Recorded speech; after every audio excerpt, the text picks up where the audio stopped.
Hello, this is Richard here at Janus Motorcycles, and today we have Chase on the video, and he's going to be showing us a little bit about our oil line system on the Halcyon 450, our newest model.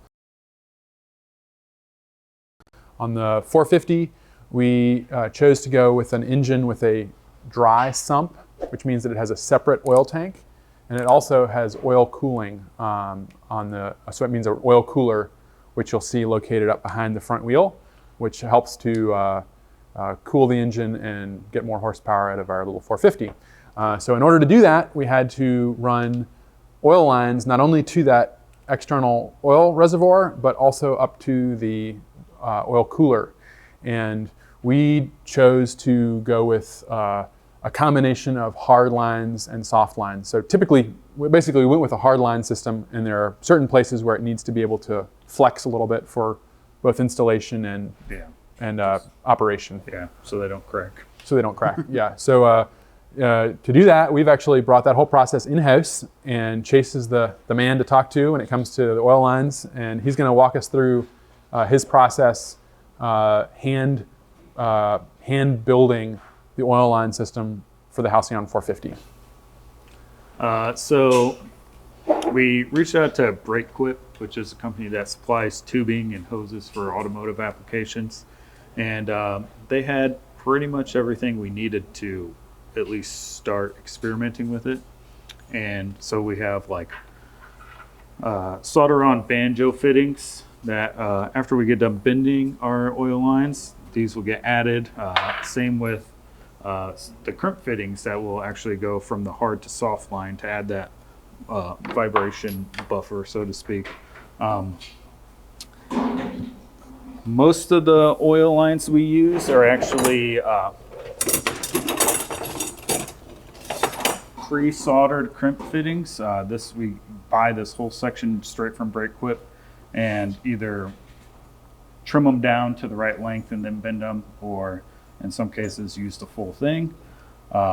There's one oil line in particular that they don't sell this for, so we buy lots of feet of stainless steel tubing from them and straighten it and bend it from that.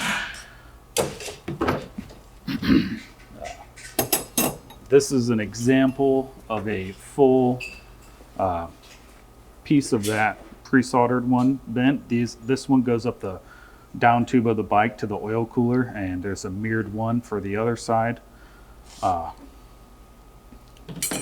And this is the oil line that is for the return to the oil tank, so to speak. This is the one that we have to use that stainless steel tubing for, because as you can see, it's pretty long. So this one, just to be clear, this one sits like this. Yes. On the right side of the bike and goes from under the motorcycle up inside the frame, underneath your seat to the top of the oil tank. Yeah. So it really has to snake through and very exacting bends. There's a few areas that's very tight that it fits through, and it took a few tries to get this one right. And even since the very first one that I made that worked, there's been just little tweaks here and there just for installation that makes it easier for the builder. This one in particular, because it doesn't come pre-soldered, gets both the crimp fitting and the banjo bolt soldered on. This is our very sophisticated bender. Pretty much. It's a tiny little version of the big bender down at the fabrication shop, except it isn't CNC. Just use this line. I have my computer here that I have all the distance between the bends, the angles of the bend, and the indexing, which is when you place it in the bender, the first bend is always in the same plane, but then as you go to the next one, you have to know what angle this part is at. So that's the index. So this is essentially it. So I have these protractors that I will set the angle to and match this visually with that, bend it, and then check the actual bend to make sure that it's consistent. Obviously it's not perfect every time, but the nice thing is these are pretty malleable, so if it is wrong, it's pretty easy to correct. Tweak it a little bit. Yeah, tweak it a little bit. And again, if even on the motorcycle, sometimes it's just tweaking a little things. So maybe I missed one or something, and you just have to, twist them a little bit to get them right. So what is this device right here? This is what we use to straighten these rolls. So essentially, you'll cut the zip ties and start feeding it through, pass the whole thing through. Normally, it just starts out getting like a little bit bigger diameter, and then at some point, it pretty much touches the ceiling, and then it'll start getting a nice long flat curve, and eventually mostly straight. That's another challenge with these in particular, is that those lines, even after you straighten them, aren't exactly straight. They have just a slight bow in them for the most part. But during the bending process, you can tweak those angles to get it so that it matches most of them for the most part. With my computer, I have the lengths of soft line that go between the pieces laid out. So here's a full set's worth, but this is for the line that goes from the oil tank to the engine, so the supply line, so to speak. It would go something like that. And so that, again, this is there both for installation and to provide a little bit of movement for vibration, and so it doesn't crack. Yep. Because if the oil tank is just slightly higher versus one frame than the other, or whatever, or even just removing it. Yeah, just removing it, trying to get the banjo bolt out or something like that. It just allows a little bit of flex for ease of installation and to prevent cracking. So this is from BrakeQuip. This is a crimping tool to crimp these crimp fittings that they give us. Not give us, but put it in this.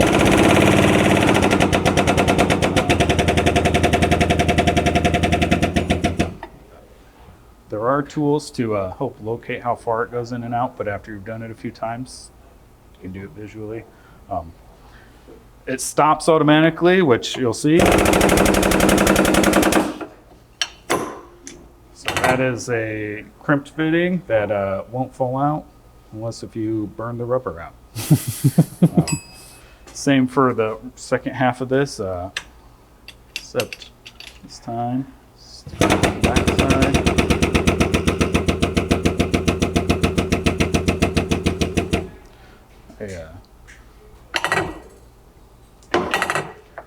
Like to get these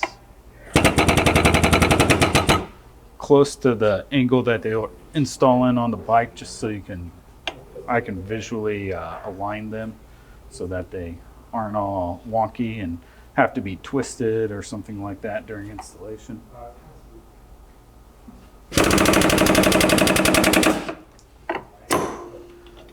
So this is a complete oil line now, ready to be installed. All these, after we bend them and solder the joints on, it removes some of the protective plating that comes on it so they don't rust in storage and whatnot. So we have to send them back out to be replated.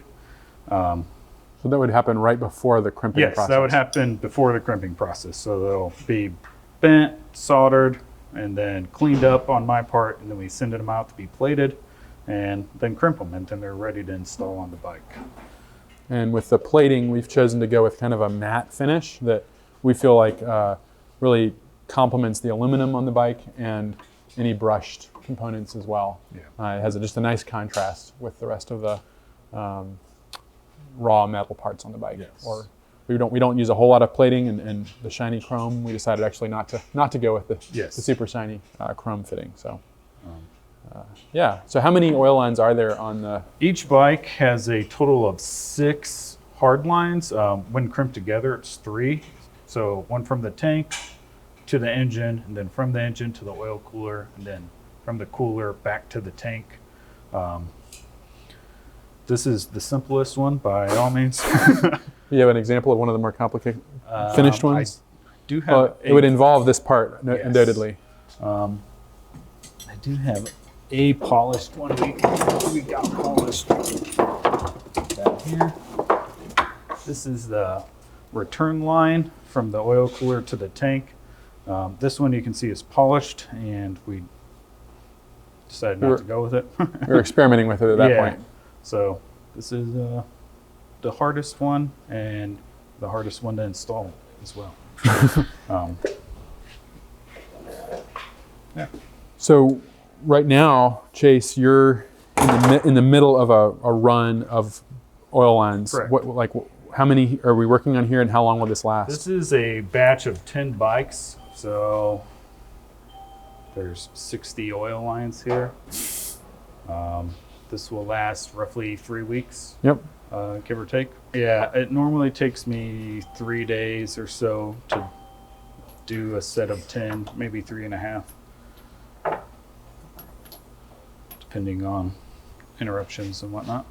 But I think the last time I did 10, it was about 6 hours of soldering. So, and a lot of that before was the bending. I mean, bending takes a significant amount of time just to be consistent. Yeah, absolutely. So you've seen probably at this point videos of the fabrication process for the chassis, and that's very complex, bending, welding, cleaning them up, adding different components. But the chassis is just one of many parts that we make in-house right here. And as you can tell from this, 3.5 days making 10 bikes worth of oil lines and just the different processes that go into this, it's a very complex component, and just one more part that is how Janus, we hand build these motorcycles. So when we say handmade, we really mean there's a lot of handwork that goes into these, as Chase can attest. Yes. All right, well, thanks so much, Chase, for giving us a walkthrough on the oil lines. Thanks for watching, and stay tuned for more videos like this. If you haven't already, subscribe to our channel to receive updates. We put out these videos weekly, if not more often sometimes. So we look forward to providing more information on how we make these handmade motorcycles. Thanks.